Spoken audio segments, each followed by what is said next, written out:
एक बहुत ही अजीब विरोधाभास है।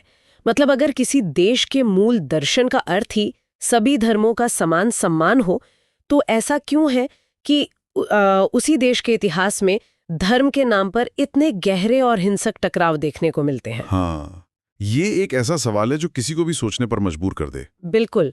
और आज की हमारी इस गहन चर्चा का केंद्र यही जटिल और संवेदनशील मुद्दा है, भारत में धर्मनिरपेक्षता और सांप्रदायिकता। और ये कोई ऐसा विषय नहीं है जिसे सिर्फ हवा में डिस्कस किया जाए। एकदम सही कहा। आज हमारे सामने जो स्रोत सामग्री है उसमें ऐतिहासिक दस्तावेज है, सुप्रीम कोर्ट के बड़े फैसले हैं, 21वें विधि आयोग की रिपोर्ट है और हाल ही में आए उत्तराखंड के समान नागरिक संहिता यानी यूसीसी 2024 के तथ्य भी शामिल हैं। तो चलिए इस पूरे विषय को थोड़ा खोलकर समझते हैं, क्योंकि ये केवल राजनीति नहीं है, ये हमारे समाज के ताने बाने की कहानी है। बिल्कुल। और इन दस्तावेजों की सबसे खास बात यह है कि ये हमें सिर्फ ये नहीं बताते कि कानून क्या है, बल्कि ये समझाते हैं कि कैसे विचार और नीतियां जमीनी हकीकत में बदलती हैं। जब कागजों पर लिखे गए ऊंचे आदर्श जमीन पर उतरते हैं तो उनकी असल परीक्षा होती है। हाँ, और ये समझना बहुत जरूरी है कि एक ऐसा समाज जो ऐतिहासिक रूप से धर्म से इतनी गहराई तक जुड़ा है, वो राज्य और सत्ता के साथ अपने संबंधों को कैसे संतुलित करता है, और जब ये संतुलन बिगड़ता है तो उसके क्या परिणाम होते हैं। सही कहा। तो इस चर्चा की शुरुआत धर्मनिरपेक्षता या सेक्युलरिज्म शब्द से ही करते हैं। अक्सर लोग ये मान लेते हैं कि ये एक पश्चिमी विचार है। हाँ, मतलब पश्चिम की बात करें तो 1789 की फ्रांसीसी क्रांति के बाद वहां ये विचार पनपा, और फ्रांस में 1905 में लेसेते नाम का एक कानून आया था, है ना? हाँ, लेसेते यानी लाई सीट। अगर इसे आसान भाषा में समझें तो ये एक सख्त दीवार की तरह है। राज्य का कोई धर्म नहीं होगा और सार्वजनिक जीवन में धर्म का कोई दखल नहीं होगा। मतलब चर्च और राज्य के बीच एक सख्त दीवार, जिसे पश्चिमी मॉडल में नकारात्मक धर्मनिरपेक्षता कहा जाता है। इसे समझने के लिए मैं एक एनालॉजी दूंगी। पश्चिम में धर्मनिरपेक्षता एक कांच की दीवार की तरह है, जहां राज्य और धर्म एक दूसरे को देख तो सकते हैं पर छू नहीं सकते। बहुत बढ़िया उदाहरण है। लेकिन भारत में ऐसा नहीं है। हाँ, भारत में ये एक पुल है। लेकिन मुझे एक बात बताइए, भारतीय मॉडल इतना अलग क्यों है? यहाँ सबसे दिलचस्प बात यह है कि भारतीय धर्मनिरपेक्षता की जड़ें 1947 या 1950 में नहीं, बल्कि सदियों पुरानी हैं। हमारे पास जो स्रोत सामग्री है उसमें इसके ऐतिहासिक साक्ष्य मौजूद हैं। अच्छा, जैसे कि वेदों के समय से? बिल्कुल। 1500 से 500 ईसा पूर्व के वेदों से लेकर 3री शताब्दी ईसा पूर्व में सम्राट अशोक का 7वां शिलालेख ये स्पष्ट रूप से कहता है कि सभी संप्रदायों का सम्मान होना चाहिए। अरे वाह! और इतना ही नहीं, मध्यकाल में मुगल सम्राट अकबर की सुलह कुल की नीति और उनका इबादत खाना, जहां अलग अलग धर्मों के विद्वान बहस करते थे, ये सब भारतीय धर्मनिरपेक्षता की नींव हैं। इसे सकारात्मक धर्मनिरपेक्षता या सर्वधर्म संभाव कहा जाता है। सर्वधर्म संभाव। तो इसी आधार पर हमारे संविधान ने एक नया मॉडल अपनाया है ना? हाँ, जिसे सिद्धांतवादी दूरी ये प्रिंसिपल डिस्टेंस कहते हैं। इसका सीधा मतलब है कि राज्य किसी एक धर्म का समर्थन नहीं करता, लेकिन अगर सामाजिक सुधार के लिए जरूरी हो तो हस्तक्षेप कर सकता है। पर एक मिनट, मुझे यहाँ रोकिए। यहीं पर सबसे बड़ा विरोधाभास पैदा होता है। अगर राज्य धर्म से दूरी बना रहा है तो वो धार्मिक मामलों में दखल क्यों देता है? मतलब क्या ये विरोधाभास ही नहीं है? पहली नजर में ऐसा लग सकता है, लेकिन राज्य यहाँ किसी धर्म का विरोधी नहीं, बल्कि एक रेफरी की भूमिका निभाता है। स्रोत सामग्री में दिए गए कानूनी मामले इस बात को एकदम साफ करते हैं। जैसे महिलाओं के धार्मिक स्थलों में प्रवेश के आंदोलन, बिल्कुल, शनि शिंगणापुर मंदिर में भूमंता रणरागनी ब्रिगेड का आंदोलन, या हाजी अली दरगाह का मामला, और सबसे चर्चित सबरीमाला मंदिर मामला। हाँ, सबरीमाला मामले में सुप्रीम कोर्ट ने 10 से 50 वर्ष की महिलाओं पर लगे प्रतिबंध को हटा दिया था, क्योंकि ये मौलिक अधिकारों का उल्लंघन था। सही कहा। अदालत ने माना कि जब धर्म के नाम पर किसी प्रथा से व्यक्ति की गरिमा और समानता का हनन होता है तो राज्य मूक दर्शक नहीं रह सकता। मतलब जब आस्था और अधिकार टकराएंगे तो राज्य अधिकारों को चुनेगा। इसका एक और बहुत ही अलग उदाहरण हमारे दस्तावेजों में है, जैन धर्म की संथारा प्रथा। हाँ, ये बहुत ही दिलचस्प केस था। जहां व्यक्ति स्वेच्छा से मृत्यु तक उपवास करता है। शुरुआत में राजस्थान हाईकोर्ट ने इस पर रोक लगा दी थी, है ना? बिल्कुल, हाईकोर्ट ने इसे आत्महत्या मान लिया था। लेकिन जब मामला सुप्रीम कोर्ट पहुंचा तो उन्होंने हाईकोर्ट का फैसला पलट दिया। सुप्रीम कोर्ट ने इसे आध्यात्मिक महत्व दिया और धर्म का अभिन्न हिस्सा माना।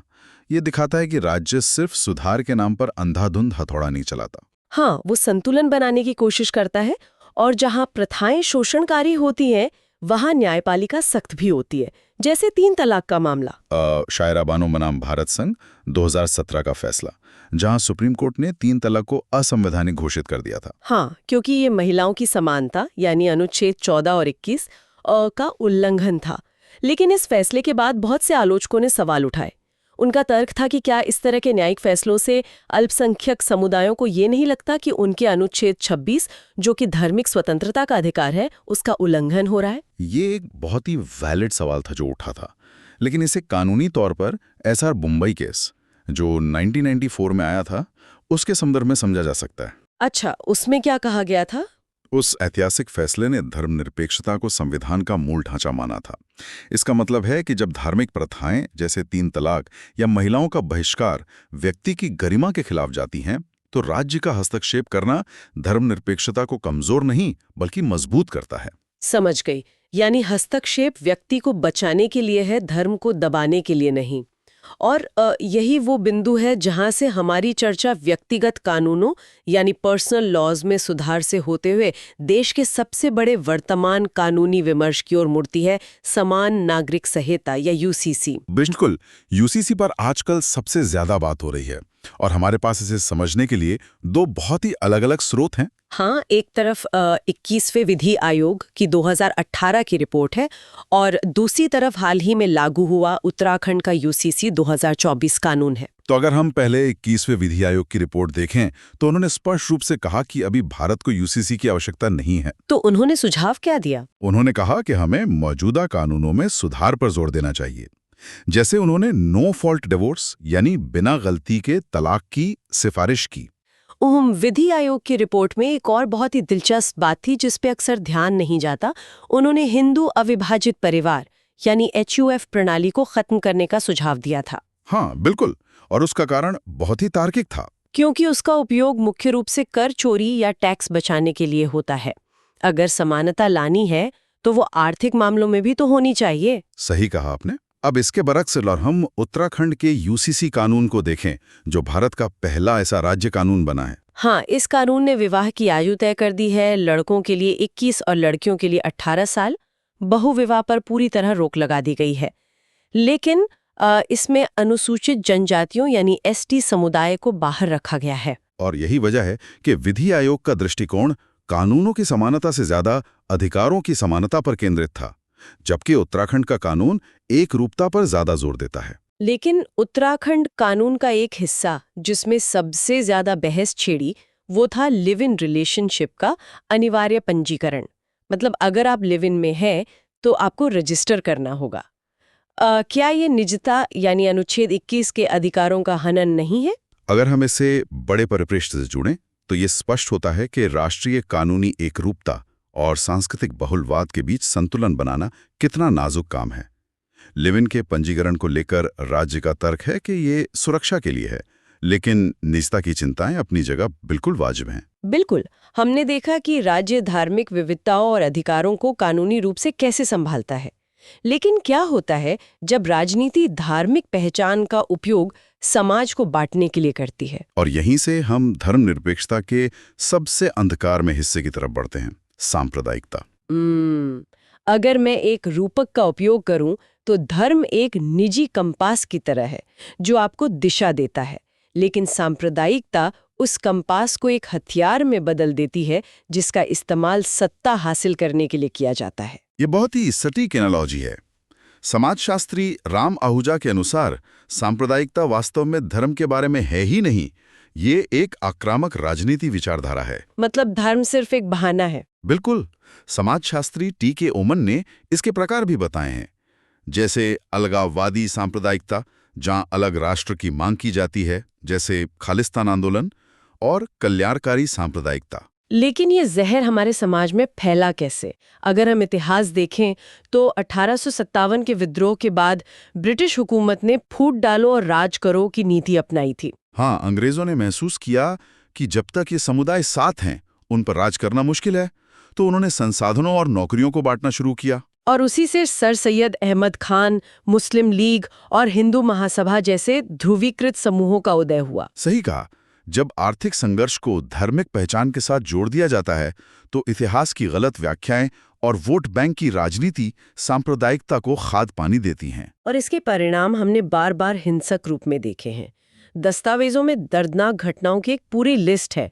1947 का विभाजन, 1983 का नल्ली नरसंहार, 1984 के सिख विरोधी दंगे, मेरा मतलब है 1989-90 में कश्मीरी पंडितों का पलायन। हाँ, और 1992 का बाबरी मस्जिद विध्वंस, 2002 के गोधरा दंगे, 2013 का मुजफ्फरनगर और 2020 के दिल्ली दंगे।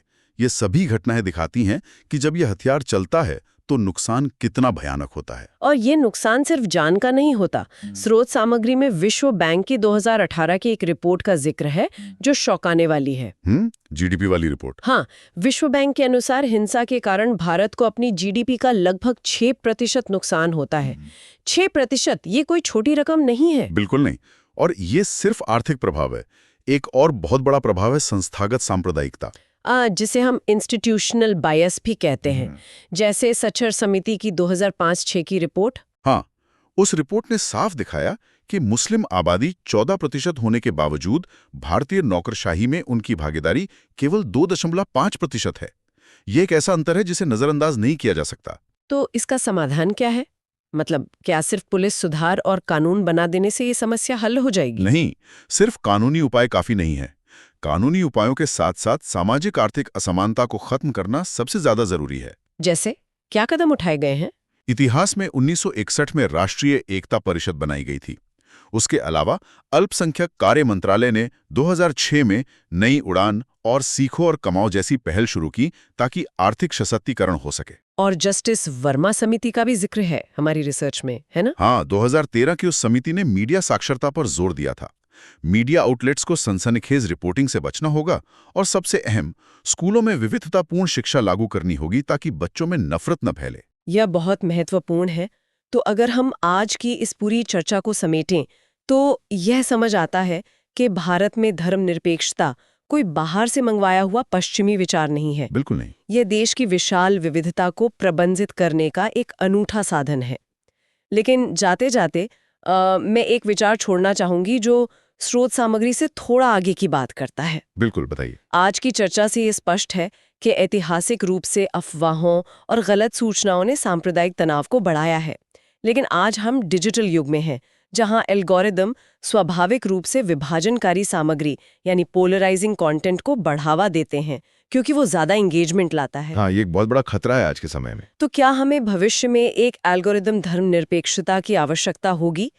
क्या तकनीक और सोशल मीडिया को संवैधानिक मूल्यों के आधार पर रिप्रोग्राम किया जा सकता है, या क्या वो निजता और अभिव्यक्ति की स्वतंत्रता के लिए एक नया खतरा बन जाएगा? ये सच में एक ऐसा सवाल है जो आगे चलकर हमारी पूरी व्यवस्था को चुनौती दे सकता है। बिल्कुल। और इस विचार पर हम सबको गहराई से सोचने की जरूरत है। खैर, आज के इस डीप डाइव में बस इतना ही। उम्मीद है ये चर्चा आपको पसंद आई होगी। सुनते रहिए और गहराई से सोचते रहिए।